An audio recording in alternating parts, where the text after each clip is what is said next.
and see how far they've got with the rebuild.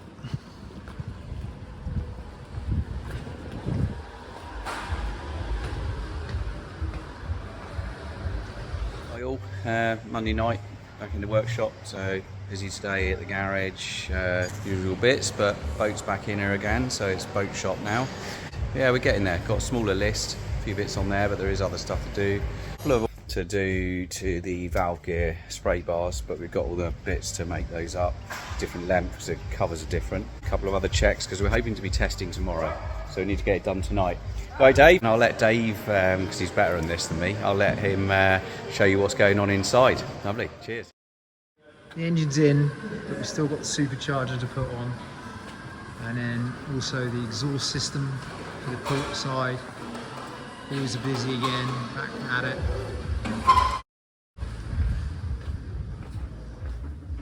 We've still got all the headers and the exhaust to go back on that new engine, if we can call it that.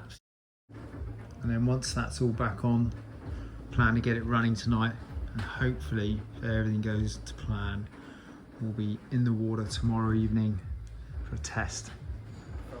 8, 9 o'clock, 8 mil currently on the ratchet. Right now we have greased up the gasket on the charge cooler, and we are just getting ready to chuck the supercharger. You can just see it there. It's going to be a busy night. We're planning on getting it running tonight. Yeah.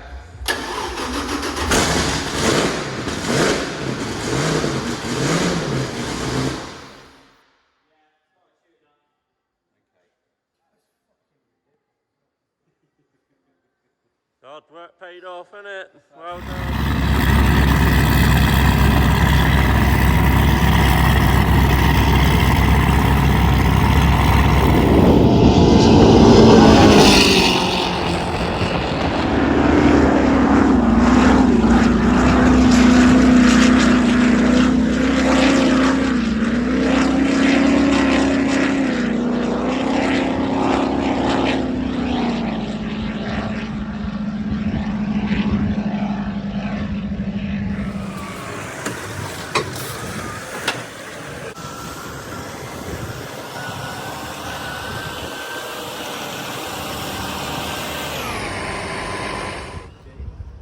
A few more hours and we'll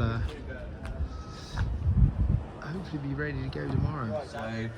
So this engine, we had a little bit of a thing that measures the water temperature, but of course the seawater comes straight in, straight out. So measuring the water temperature is not really giving you the information you need. What you want is engine temperature. So we've got these little stickers on here just to give us a bit of a record of what's been happening without having to have hundreds of gauges. And this engine's been, the cylinder head has been getting to 60 degrees centigrade, which is about perfect actually. So really happy with that. We don't want it running any cooler than that, and really any warmer than that at the sort of stress they're under is going to rob a little bit of power.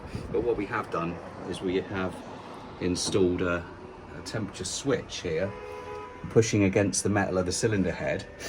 And then it brings on a wall. It's sort of installed there. It's quite hard to see, but pushed against there, against the head, and that brings on a warning light next to the temperature gauge to give us an idea if we're overheating. And we've also done the same with the gearboxes actually, so that if something starts going wrong, we get a warning light, and I don't have to keep watching gauges. And then it's next to the associated gauge, so I can have a look and double check. Yeah, so that's that. I'm going to put a couple more of those on actually, because the other engine hasn't got them on, so I'm going to put those on. Everything else is looking pretty good. Chris is in here, which actually is worth a little look. So Chris is dealing with snakes wedding. But the's a lot going on in here. But there's Starlink over there. Oh my word. There's encoders under there. There's 4G routers, you've got a network switch in there, and then GoPros which are linked in with HDMI out. And yeah, so that's how we do our live stream off the satellite network and 4G, and then straight to YouTube to Eastwood Racing. So if you want to see what's going on before the race and during, then that'll be streaming live. After obviously Tuesday, we got it all together and we got it out. Yeah. The new engine run well. Yeah, really good. We were a little bit nervous after having the troubles that we did, which hasn't been the case. It's the first engine trouble like that we've had, like in all of the time we've been racing offshore. So it's 4 years now. It's the first engine go, but it was a big enough one to not want that to happen again. But we changed the gearing to try and bring the revs down for this race because it's a long race, maybe 2 to 3 hours. Engine felt really strong. Ran it, you know, we tried to bed it in a bit more and drive it, and we had it up to like 120. There was more left in it, and revs wise we were running just below 6,000, so that's a nice number. So a few people asked, obviously we over revved it the last race, but why obviously we run a rev limiter, but why wouldn't that catch that problem? So what happens is when you've got your power on, the engine is generating 800-900 horsepower. And the only thing from stopping it from just skyrocketing with the revs is the prop shaft and the propeller holding it all back. The load, yeah. So if you disconnect that load, even if you're only 1,000 RPM off the rev limiter, the speed that engine would go from 6,000 to 7,000, the increase in rate of RPM is so fast that even when you cut the ignition at 7,000, it'll just keep on going up. Right. Because it's the same if you ever watch something like the Reno Air Race. If they lose a propeller, they instantly blow an engine. And it's just when you're generating that sort of horsepower, it will accelerate so fast, there's just no catching it. You can see on the video, by the time it got to 7,000, I was out the throttle as well, but it just keeps going. Just didn't catch it. Yeah, I mean, if you were like really close to the rev limit, it may well catch it then, but I think you'd have to be within like maybe 400 or 500, 300 RPM of the rev limit, for it to catch it. Once that inertia gets going in that engine and's built, it's going to be difficult to stop.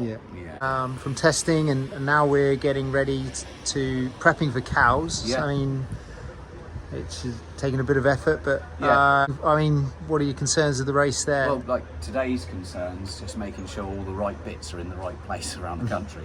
So some bits have gone to Torquay, so there'll be someone in Torquay at the refuel, because you are allowed outside assistance. So if we were to have a problem, start motor, alternator, something silly, belt, bits and pieces like that, there's someone there waiting. So we've got 90 minutes. We could change something if we had a problem like that. And also someone to catch us coming onto the fuel barge. Right. Also got a vehicle going to Cowes, so we need all the spares in there that we might need. And then there's the other stuff in the truck that needs to go with the boat, because the boat launches at Southampton and has to go with the right kit from there.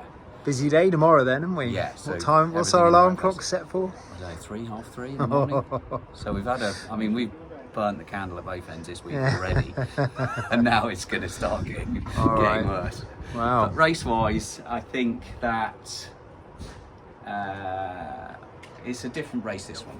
So we're going to obviously run at it in a different way. It's an endurance race, a real endurance race. So we need to really only go as fast as we need to be able to, the idea is to win it, but to use the minimum amount of stress and duress and speed that you can, but to be in the lead over the line and nothing before or after. So we really need to try and manage that whole situation to get that right. Sure. All right. Well, best of luck. Yeah.